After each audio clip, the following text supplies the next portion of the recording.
सर्वप्रथम सम्पूर्णमा मेरो तर्फबाट नमस्ते अनि आज फेरि म तपाईहरुको माझ उपस्थित भइसकेको छु एउटा नयाँ भिडियोको साथ। आजको भिडियो चाहिँ रहेको छ, यदि तपाई एउटा युट्युबर हुनुहुन्छ भने युट्युबरले आफ्नो च्यानलको क्यूआर कोड कसरी रेडी गर्ने, तयार गर्ने यस बारेमा मैले तपाईलाई भिडियो बनाएको छु। यो भिडियोलाई लास्टसम्म हेर्नु होला र स्किप नगरेर हेर्नु होला। अनि तपाईले पनि यदि आफ्नो च्यानलको क्यूआर कोड बनाउन चाहनुहुन्छ भने तपाईले सजिलैसँग बनाउन सक्नुहुन्छ।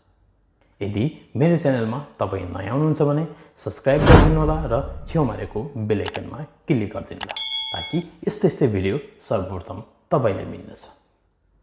आउनुहोस् साथी, हामीले आफ्नो युट्युब च्यानलको क्यूआर कोड कसरी हामीले तयार गर्ने, हामी जाउँ हाम्रो मोबाइलको स्क्रिनतर्फ।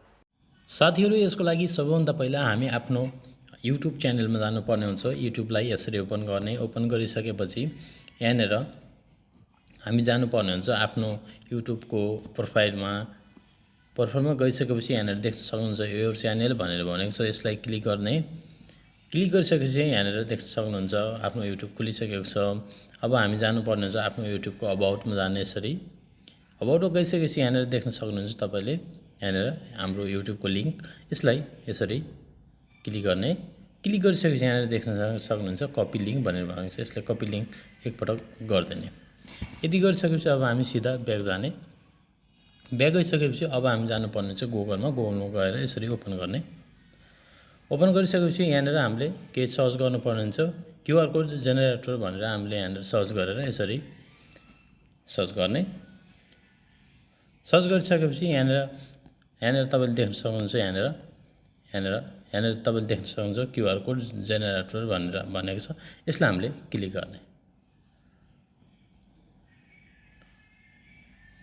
क्लिक गरिसकेपछि अब हामी जानुपर्ने हुन्छ हामीले युट्युबको क्यूआर कोड बनाउने हो। त्यसकारणले हामीले यहाँनेर देख्न सक्नुहुन्छ युआरएल भनेर भनेको छ। यसलाई हामीले क्लिक गर्ने। क्लिक गरिसकेपछि यहाँनेर देख्न सक्नुहुन्छ इन्टर योर वेबसाइट भनेर भनेको छ। त्यसमा चाहिँ हामीले अघि जो कपी गरेको हाम्रो लिंक थियो, युआरएल थियो, त्यसलाई हामीले यहाँ पेस्ट गर्नुपर्ने हुन्छ। म मेरो लिंकलाई पेस्ट गर्छु यहाँनेर। यसरी पेस्ट गरिसकेपछि यहाँनेर जेनेरेट क्यूआर कोड भनेको छ। यसलाई क्लिक गरिदिने।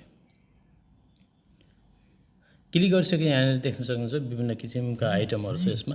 अब जुन तपाईले चोइस लाग्छ, जस्तोमा चोइस लाग्छ त्यस्तोमा बनाउन सक्नुहुन्छ। तर म चाहिँ सिम्पलमा बनाउन जाँदैछु। म चाहिँ यस्तै बनाउन जाँदैछु। यति गरिसकेपछि यहाँनेर डाउनलोड भनेर भनेको छ। यसलाई क्लिक गर्दिनु यसरी।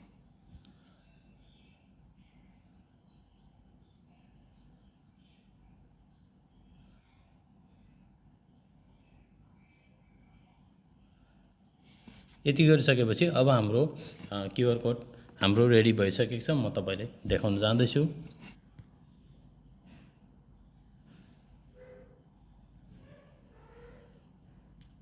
यहाँनेर देख्न सक्नुहुन्छ मेरो यो डाउनलोड भइसकेको छ। तपाई पनि यसरी नै तपाईले आफ्नो युट्युबको क्यूआर कोड क्रिएट गर्न सक्नुहुन्छ।